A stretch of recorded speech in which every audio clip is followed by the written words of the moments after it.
अस्सलाम वालेकुम, आप देख रहे हैं लाहौर न्यूज़। मैं हूं रमनाज और मैं हूं सवेरा खालिद। हेडलाइंस आपने जानी। बुलेटिन का आगाज इस अहम खबर के साथ कि नून लीग और MQM में इंतखाबी इत्तेहाद हो गया। जनरल इलेक्शन में मिलकर हिस्सा लेने का ऐलान। दोनों जमातों ने 6 रुकनी कमेटी कायम करने का फैसला किया। कमेटी 10 रोज़ में क़यादत को इश्तराक के लिए हतमी तजावीज़ पेश करेगी। इसी पर बात करेंगे डेप्यूटी ब्यूरो चीफ हसन रज़ा से। बताइए हसन, क्या तफसीलात हैं आपके पास? बिल्कुल, पाकिस्तान मुस्लिम लीग नून और MQM के मुलाकात का पहला दौर कामयाब रहा और मुस्लिम लीग नून के और MQM पाकिस्तान की जानिब से मुश्तरका एलामिया में ये बात बताई गई है कि दोनों सियासी जमातों के दरमियान जो है वो सियासी इत्तेहाद जो है वो बेहतर और मुस्बत अंदाज में लेकर चलने का फ़ैसला किया गया है और इंतखाबात में सीट एडजस्टमेंट और दीगर मामलात पर ये मामला तय करने के लिए 10 रुकनी कमेटी तश्कील दे दी गई है। इस कमेटी में दोनों जो है पार्टी के सीनियर रहनुमा जो है वो शरीक होंगे और चार्टर प्लान तैयार किया जाएगा और उस कमेटी चार्टर प्लान के मुताबिक जो है वो एक अगला दौर शुरू होगा, जब वो चार्टर प्लान को हतमी शक्ल देने के बाद MQM का वफद दोबारा जो है वो 180H ब्लॉक मॉडल टाउन में मुस्लिम लीग नून का जो मरकजी दफ्तर है यहाँ पर पहुँचेंगे, जहाँ पर मुस्लिम लीग नून के कायद मियां मोहम्मद नवाज शरीफ भी मौजूद होंगे और फिर ये फैसला किया जाएगा कि मज़ीद उस चार्टर पर किस हद तक अमल दरामद किस तरह तरीके से करना है। और आज जो उन्होंने प्रेस कॉन्फ्रेंस की, उन्होंने मुकम्मल तौर पर यह वाज़ा कर दिया कि हम जो है वो पहले ही दोनों सियासी जमातें जो हैं वो एक दूसरे को साथ लेकर चलने पर आमादा हो चुकी। तो इस पर पहले ही हमने एक मुआहदा कर लिया था कि जिस तरह हमने PDM के दौर में एक मुस्बत पेशरफ को लेकर आगे चले, इस तरह जब कायद नवाज शरीफ पाकिस्तान वापस आएंगे और आइंदा इंतखाबात में भी हम मुस्लिम लीग नून और MQM मिलकर जो है वो साथ चलने पर इत्तफाक उन्होंने उस वक्त किया था। और अगर देखा जाए तो आज नवाज शरीफ साहब ने ये बात वाज़े तौर पे कही कि वो मुल्क के लिए जो है वो बढ़ना चाहते हैं, मुल्क को लेकर आगे चलना चाहते हैं। उन्होंने ये वाज़े किया कि अब वो पाकिस्तान से हर सूबे में अपनी पार्टी को मज़ीद मजबूत बनाने पर फोकस करेंगे। उन्होंने ये वाज़े किया कि वो सिंध में जलसे आम से ख़ताब करेंगे, वहाँ पर MQM पाकिस्तान भी उनके साथ मौजूद होगी और उन्होंने ये भी कहा कि अब वो दीगर सियासी जमातों के हवाले से भी मुशावरत कर रहे हैं कि कौन सी मज़ीद जो है वो जो नया सियासी इत्तेहाद जो सिंध में बनने जा रहा है, जिसमें आज पहल की गई है, इसमें मज़ीद कौन कौन सी सियासी जमातों को शामिल किया जा सकता है। ठीक है, शुक्रिया।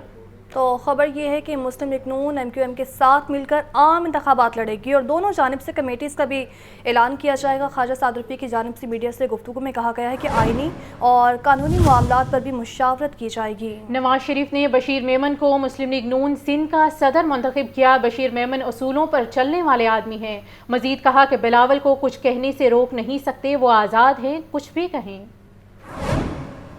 हम 8 फरवरी का इलेक्शन एक रवादारी के माहौल में लड़ने जा रहे हैं। जहाँ तक ताल्लुक़ है MQM और मुस्लिम लीग नून की रिलेशनशिप का, सच्ची बात यही है कि जब हम इकट्ठे हो रहे थे आज से 1.5 साल पहले, तभी हमारे माबैन ये अंडरस्टैंडिंग मौजूद थी कि हम अगर अल्लाह को मंजूर हुआ तो इंतखाबी अमल में इकट्ठे जाएंगे। जहाँ तक ताल्लुक़ है पाकिस्तान पीपल्स पार्टी का, मुस्लिम लीग नून की और पीपल्स पार्टी की एक लंबी हिस्ट्री है। MQM की और उनकी भी रिलेशनशिप की एक हिस्ट्री है। हमारे समाजी ताल्लुकात बहुत अच्छे हैं। हम बिल्कुल भी अपने समाजी और सियासी ताल्लुकात में बिगाड़ पैदा नहीं करेंगे। यही वजह है कि हमारे पास दोस्त जो पीपल्स पार्टी के हैं उनकी जानिब से कुछ फायर वर्क्स वगैरह होते रहते हैं। हम कोशिश करते हैं उसका जवाब ना दिया जाए। बशीर मेमन साहब पर हमारी नज़र तो काफ़ी अरसे से है, लेकिन ये हमारे काबू नहीं आते थे क्योंकि ये बड़े बासूल आदमी हैं और ये कानून किताब और कायदे से हिलने वाले शख्स नहीं है। गुजारिश ये है कि हम बिलावल साहब को कुछ कहने से रोक तो नहीं सकते, वो एक आज़ाद आदमी है जो चाहे। मुल्क इस वक्त सियासी और मुआशी बहरान का शिकार है। कोई एक जमात चैलेंजेस का मुकाबला नहीं कर सकती। फारूक सत्तार की मीडिया के बाहर मीडिया से गुफ्तगू। बोले, कराची 60% रेवेन्यू देता है, कराची चलता है तो मुल्क चलता है। कराची के मसाइल के हल के लिए कौम में इत्तेफाक राय करना होगा। पूरे मुल्क के जुमला मसाइल का हल भी किसी एक जमात के पास नहीं है, उसके लिए भी वसीतर मफाहिमत और वसील बुनियाद इश्तराक के अमल की ज़रूरत है। इसी तरह उसी कौमी इत्तफाक राय में कराची का एक नुमाया ज़िक्र और नुमाया किरदार होगा, क्योंकि कराची कौमी शहर है। कौमी इत्तफाक राय की बात करें, कौमी मईशत की बात करें और कौमी सियासत में भी कराची के अर्बन एरिया के वोट अक्सर और बेशतर बहुत मैटर करते हैं। इसी तरह कराची 60% अगर रेवेन्यू देता, मुस्तफ़ा भाई ने तफसील दी कि भाई कराची चलता है तो पाकिस्तान चलता है। कराची के जुमला मसाइल के हल के लिए भी उसी कौमी इत्तफाक़ राय में कराची पर भी एक कौमी इत्तफाक़ राय करना होगा। स्मोग का मसला हाई कोर्ट तक पहुंच चुका है और हाई कोर्ट में स्मोग और माहौलियाती आलूदगी के तदारुक के लिए दायर दरख्वास्त पर समाअत हुई।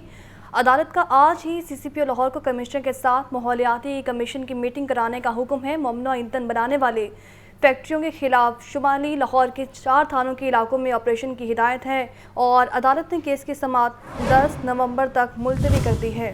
तफसीलात के लिए बात करेंगे नुमाइंदा लाहौर न्यूज़ मोहम्मद इशफाक से। जी इशफाक, बताइए मज़ीद क्या हिदायत जारी की गई हैं?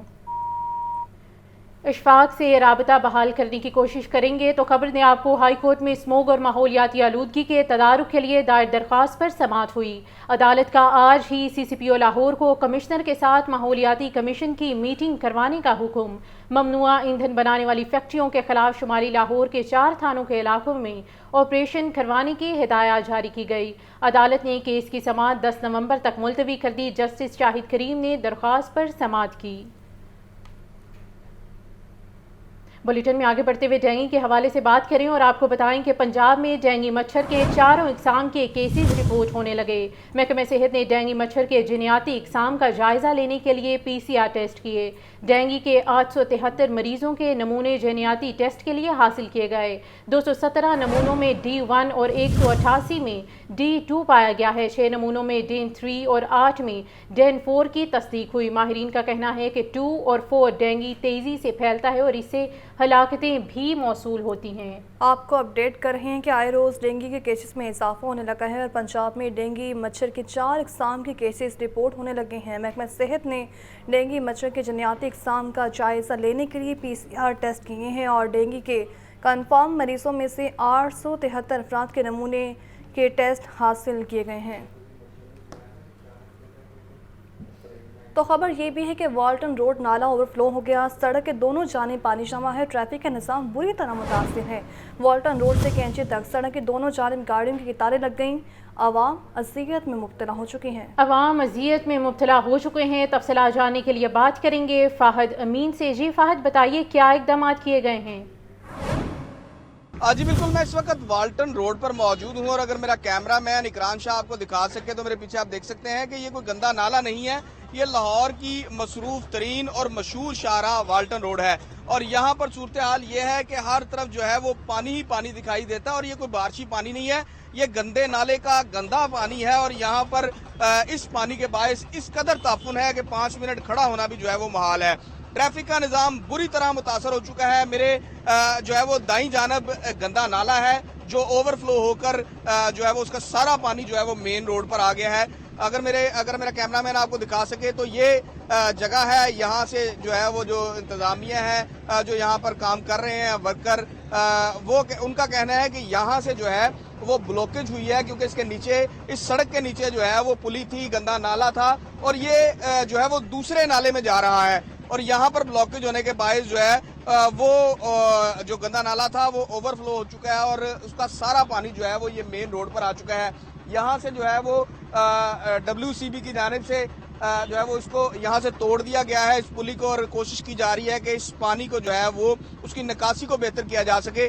मगर ये वाल्टन रोड जो है वो अक्सर यहाँ पर यही सूरत हाल दिखाई देती है। जो लोग यहाँ पर रहने वाले हैं वो शदीद अजियत का शिकार हैं क्योंकि जो है वो कई मरतबा देखा गया है कि यहाँ पर जो है वो अगर थोड़ी सी भी बारिश होती है तो यहाँ पर पानी जमा हो जाता है और उसके साथ साथ नाला भी जो है वो ओवरफ्लो कर जाता है और ट्रैफिक का निज़ाम जो है वो बुरी तरह मुतासर है। लोग कई घंटे से जो है वो ट्रैफिक में फंसे हैं। बाइक्स वाले जो है वो शदीद अजियत का शिकार है, उन्हें शदीद परेशानी का सामना करना पड़ रहा है क्योंकि पानी की सूरत हाल आप देख सकते हैं। अगर मेरा कैमरामैन आपको दिखा सके तो पूरी सड़क पर जो है वो इस वक्त पानी ही पानी दिखाई दे रहा है और इससे उठने वाले ताफुन से भी जो है वो लोग परेशान हैं। मुतअद्दिद बाइक्स और रक्शे जो हैं वो यहाँ पर बंद हो चुके हैं और लोगों को जो है वो शदीद मुश्किलात का सामना करना पड़ रहा है। यहाँ पर स्कूल हैं, हॉस्पिटल्स हैं, कॉलेजेस हैं और जो तलबा हैं उन्हें जो है वो परेशानी का ज़्यादा सामना करना पड़ रहा है। काम जो है वो WCB की जानिब से यहाँ पर जारी है और उनका कहना है کہ ابھی اس کام کو جو ہے وہ وقت لگے گا کیونکہ کام جو ہے وہ بہت زیادہ ہے. یہ نیچے والی پلی جو ہے وہ مکمل طور پر بلاک ہو چکی ہے اور ابھی تک یہ پلی جو ہے وہ کھولی نہیں جا سکی, جس کی وجہ سے جو ہے وہ پانی مزید جو نالا ہے اس سے مزید پانی جو ہے وہ باہر نکل رہا ہے, اوور فلو ہو رہا ہے اور سڑک پر آ رہا ہے. دونوں جانب جو ہے وہ روڈز کی دونوں جانب اس وقت پانی ہی پانی دکھائی دے رہا ہے اور عوام جو ہے وہ اس والٹن روڈ صورتحال پر سے فہد امین موجود تھے, اپڈیٹ کرے تھے. بہت شکریہ فہد آپ کا. نگران پنجاب حکومت کا رواں 4 ماہ کے بجٹ میں جاری ترقیاتی منصوبے مکمل کرنے کا فیصلہ. پنجاب حکومت نے بجٹ میں میگا پروجیکٹ کے لیے کثیر رقم مختص کر دی. Shahjahan multi level grade separation project کے باقی ماندہ 2 ارب 3 کروڑ روپے مختص کیے گئے. سینٹر پوائنٹ گلبرگ سے والٹن روڈ تک سگنل فری کوریڈور کے لیے 1 ارب 33 کروڑ روپے مختص کیے گئے. بابو صابو نیازی انٹرچینج پروجیکٹ کے لیے 8 ارب 75 کروڑ روپے مختص کیے گئے. اس پر بات کریں گے زین العابدین سے. بتائیے زین. اس وقت شہر لاہور میں بیشتر میگا پروجیکٹس ایسے ہیں جو کہ شہباز دور اقتدار, بزدار دور اقتدار اور پرویز الہی کے دور میں شروع کیے گئے لیکن مکمل نہیں ہو سکے, جبکہ نگران پنجاب حکومت کی طرف سے بھی شہر میں 5 میگا پروجیکٹ شروع کر دیے گئے جو کہ ابھی تک نامکمل ہیں. تو اب نگران حکومت کی طرف سے جو 4 ماہ کا بجٹ پیش کیا گیا ہے اس میں یہ فیصلہ کیا گیا ہے کہ ان تمام میگا پروجیکٹس کو جنوری 2024 سے قبل مکمل کر لیا جائے گا. تو اس چیز کی جو گمازی ہے وہ پنجاب کا 4 ماہ کا پیش کردہ بجٹ ہے. اگر بجٹ دستاویزات پر نظر ڈالی جائے تو پنجاب حکومت نے بجٹ میں میگا پروجیکٹس کے لیے کثیر رقم مختص کر دی ہے, جس میں انڈر پاسز, فلائی اوورز اور سپورٹس کمپلیکسز کو مکمل کیا جائے گا.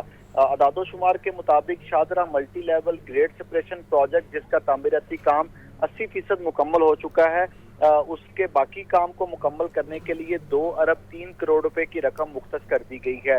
اسی طرح سینٹر پوائنٹ گلبرگ سے والٹن روڈ تک سگنل فری کوریڈور کے لیے باقی ماندہ جو مکمل فنڈز ہیں 1 ارب 43 کروڑ روپے وہ بھی مختص کر دیے گئے ہیں. بابو صابو نیازی انٹرچینج پروجیکٹ کے لیے 8 ارب 75 کروڑ روپے کے فنڈز مختص کیے گئے ہیں. آئندہ مالی سال کا جو بجٹ ہوگا اس میں بھی نیازی انٹرچینج کے لیے 9 کروڑ 22 لاکھ روپے رکھنے کی تجویز دی گئی ہے. تاہم پلان یہی بنایا گیا ہے کہ نگران پنجاب حکومت کی طرف سے جو پیش کردہ بجٹ ہے اسی میں ہی اس ایکسیس کنٹرول کوریڈور منصوبے کو مکمل کر لیا جائے گا.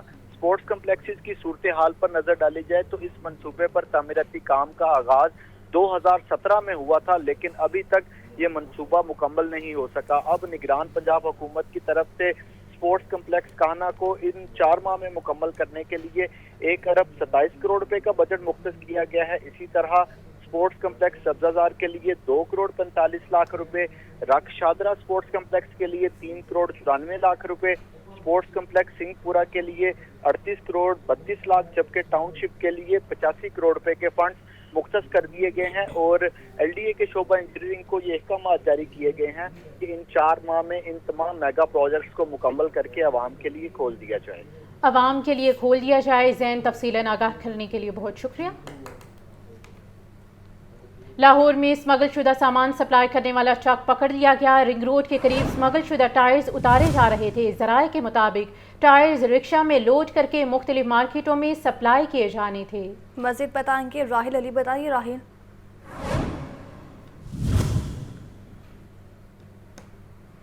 لاہور میں اسمگل شدہ سامان سپلائی کرنے والا ٹرک پکڑ لیا گیا. رنگ روڈ کے قریب اسمگل شدہ ٹائرز اتارے جا رہے تھے. ذرائع کے مطابق ٹائرز رکشہ میں لوڈ کر کے مختلف مارکیٹوں میں سپلائی کیے جانے تھے. تو آپ کو اپڈیٹ کیا جا رہا ہے لاہور میں اسمگل شدہ سامان سپلائی کرنے والا ٹرک پکڑ لیا گیا ہے. رنگ روڈ کے قریب اسمگل شدہ ٹائرز اتارے جا رہے تھے. مزید تفصیلات جاننے کے لیے بات کریں گے راہیل علی سے. جی راہیل بتائیے کیا معاملہ ہے؟ سسٹم انٹیلیجنس لاہور نے یہ بڑی کارروائی کی اور ڈائریکٹر جو ہے حارث انصاری کی ہدایت پر ایڈیشنل ڈائریکٹر جو ہے رضوان بشیر اور ڈپٹی ڈائریکٹر سمت ہمدانی نے جو ہے یہ ایک کارروائی کی ہے جس کے بارے میں بتایا جا رہا ہے کہ اغوان ٹرانزٹ کا یہ ٹرک تھا جو براستہ جو ہے وہ لاہور انڈیا جانا تھا لیکن رستے میں جو ہے اس نے ایک جگہ پہ ٹرک اتارے جو اس کے ٹرک کے اندر جو ہے وہ اسمگل شدہ ٹائر جو ہے وہ موجود تھے. ٹھیک ہے راہیل اپڈیٹ کر رہے تھے. بہت شکریہ. تو خبر یہ ہے کہ یونیورسٹی آف ہوم اکنامکس کے زیر اہتمام اقبال نظریہ امن اور ترقی پر بین الاقوامی 3 روزہ کانفرنس کا انعقاد کیا گیا۔ 5 ممالک اور 15 سے زائد یونیورسٹیز کے سفیروں نے کانفرنس میں شرکت کی ہے۔ مقررین نے اقبال کی شاعری کے اہم پہلوؤں کو اجاگر کیا اور وہیں نگران وزیر صحت بھی اس موقع پر موجود تھے۔ مزید تفصیلات جاننے کے لیے بات کریں گے سامیہ سعید سے۔ جی سامیہ، اپڈیٹ کیجیے اس حوالے سے۔ جی بالکل، یونیورسٹی آف ہوم اکنامکس میں 3 روزہ انٹرنیشنل کانفرنس کا جو افتتاحی تقریب تھی آج اس کا انعقاد کیا گیا تھا، اور یہی دیکھا جا رہا ہے کہ کانفرنس کا جو عنوان تھا وہ رکھا گیا تھا کہ اقبال کے نظریے اور ترقی کے عنوان پر جو ہے وہ ایک کانفرنس رکھی گئی تھی۔ نہ صرف یہاں پر جو ہے مختلف یونیورسٹیز کے سفیر، بین الاقوامی سفیر جو ہیں انہوں نے بھی یہاں پر شرکت کی، اور کانفرنس میں یہی بتایا گیا کہ اقبال کا جو پیغام ہے وہ امن کا پیغام ہے۔ میرے ساتھ یہاں پہ vice chancellor university of home economics موجود ہے۔ جی بتائیے گا میم، آج کی کانفرنس جو 3 روزہ رکھی گئی ہے، کیا پیغام دینا چاہیں گے اس کے ذریعے سے نوجوان نسل کو؟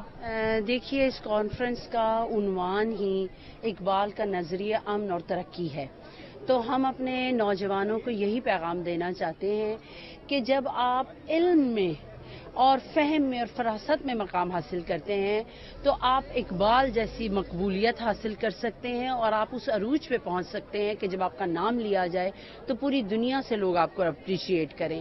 اسی وجہ سے ہم نے اس کانفرنس کو منعقد کیا، کیونکہ ہم چاہتے ہیں کہ پاکستان میں امن قائم ہو، ہر مقام پر امن ہو، اور اگر امن ہوگا تو پھر ترقی تو کہیں دور ہی نہیں رہے گی ہم سے۔